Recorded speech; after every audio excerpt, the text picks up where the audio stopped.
அப்படி அவங்க கோபன, நீ வீட்டுக்குள்ள இருக்காத, வெளியே போ தம்பி அப்படின்னுவாங்க.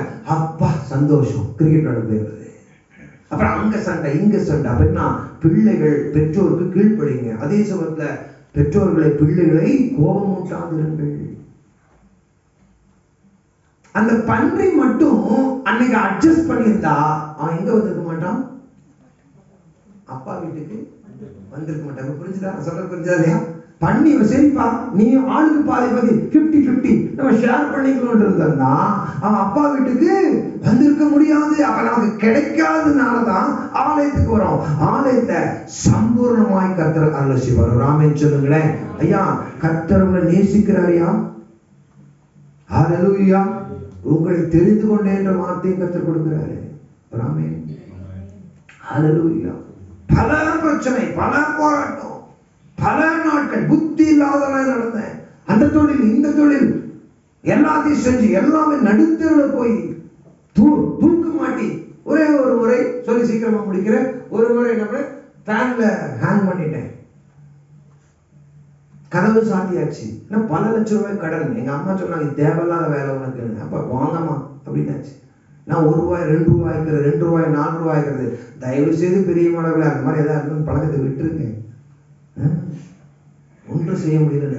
நேரா போய் கதவு சாத்தி லெட்டரோடு எழுதி வச்சுட்டு, அப்ப எங்க அக்காவுக்கும் திருமணம் ஆகல, 2 அக்காவுக்கும் அப்படியே எழுதி வச்சு கண்ணீரோடு கூட எழுதி லெட்டர் எழுதி வச்சுட்டு கதவை சாத்தி அப்படியே ஆண்டவரை ஜெபிக்கிறேன். ஆண்டவரே, என் வாழ்க்கை இப்படி இருக்கு, என் பேர் இம்மானுவே, இயேசு என்னோட கூட இருக்கிறாரான்னு தெரியல, நான் இந்த தற்கொலைக்கு போறேன்னு சொல்லி ஃபேன்ல மாட்டி தூங்குனேன். ஃபேனோட கீழே விழுந்துட்டேன். ஃபேன் தாங்கல, வெயிட்டு தாங்கல. கழுத்து கயிறு இருக்கு. அந்த அந்த மேன்ஷனோட வாட்ச்மேன் வந்து கதவு தட்டுறாரு. என்ன சத்தம் திறங்க. நான் ஓடி வர ஃபேன் என்னை பிடிச்சி இழுத்துக்கிட்டு இருக்குது.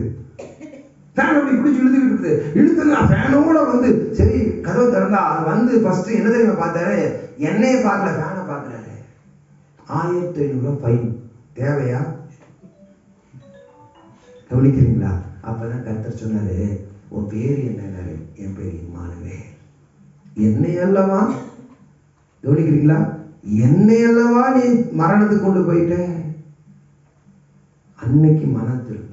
அந்த இளையகுமாரன் புத்தி தெளிந்தவனாய் அவன் என்ன பண்றான்? எழுந்து புறப்பட்டு அவன் தகப்பனிடத்துல வரும் பொழுது தகப்பன் என்ன செய்யறது? ஓடி வந்து கட்டி அணைத்து முத்தமிட்டார். ஹல்லேலூயா. நான் அன்றைக்கு மனம் திரும்பினேன், தேவ சமூகத்துல வந்தேன், காத்திருந்தேன். ஆண்டவரே, எனக்கு படிப்பை தாரும். ராமன் சொல்லுங்களேன், எனக்கு படிப்பை தாரும். கேளுங்க பிள்ளைகளை, படிப்பை தாரப்பா. எனக்கு முதல்ல என்ன தேவை? படிப்பு தேவை. எஸ், நான் +2ல ரொம்ப கம்மி மார்க் எடுத்து, அதனால அது மேலதான் இவ்வளோ பிரச்சனை. அப்புறம் ஆண்டவரே ஏதாவது பண்ணுங்கப்பா. எங்க அம்மா சொன்னாங்க, சங்கீதம் 23 எடுத்து படி, கர்த்தர் மேய்ப்பராய் இருக்கிறார், நான் தாழ்ச்சி அடையேன். ஹல்லேலூயா. நான் படிக்க ஆரம்பிச்ச பிள்ளைகளே, என்னுடைய கண்களை கர்த்தர் திறந்தார். ஹல்லேலூயா.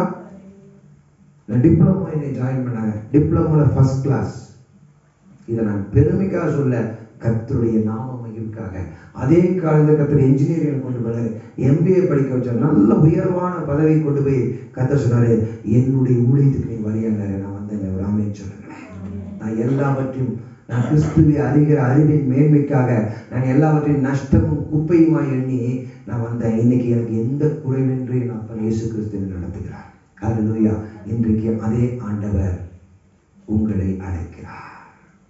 ராமன் சொல்லுங்களேன். அந்த தகப்பன் ஓடி வந்து அந்த அழுக்கு ட்ரெஸ், பட்டினி, காலில் செருப்பு இல்லை, ஒன்றுமே இல்லை, அப்படியே இருக்கிற வண்ணமாகவே கர்த்தர் நம்மை சேர்த்துக் கொள்ள விரும்புகிறார். கண்களை மூடி நாம் ஜெபிப்போம். நன்றி ஆண்டவரே, உடைய ரத்தத்தில் ஜீவன் உண்டு, உடைய ரத்தத்தில் அன்பு உண்டு. பிதாவுடைய சமூகத்தில் நெருங்கும்படியாக குமாரனாக இயேசு கிறிஸ்துடைய இருதயம் அப்பா, உம்முடைய இருதயம் ஆண்டவரே, உம்முடைய இருதயம் துளைக்கப்பட்டது, உம்முடைய இருதயம் குத்தப்பட்டது, அதிலிருந்து உடனே ரத்தமும் தண்ணீர் வந்தது. இன்றைக்கு மனம் திரும்புங்கள். ஒரு 2 நிமிஷம் என்னுடைய பாவத்தை என்னை விட்டு அகற்றி போடுங்கப்பா. என்னுடைய வாழ்க்கையில பரிசுத்தம் இல்லை, என்னுடைய வாழ்க்கையில ஜெபம் இல்லை, என்னுடைய வாழ்க்கையில வேத வசனிப்பு இல்லை, என்னுடைய வாழ்க்கையில கீழ்ப்படிதல் இல்லை, என்னை மன்னியும். ஒரு ஆசீர்வாதம் இல்லப்பா. பிரதான கட்டளையை நான் மறந்துட்டேன். என்னிடத்தில் என்னை அன்பு கூறுவது போல பிறனை அன்பு கூறு மறந்து விட்ட ஆண்டவரே, என்னை நேசிக்கிறீர்கள்.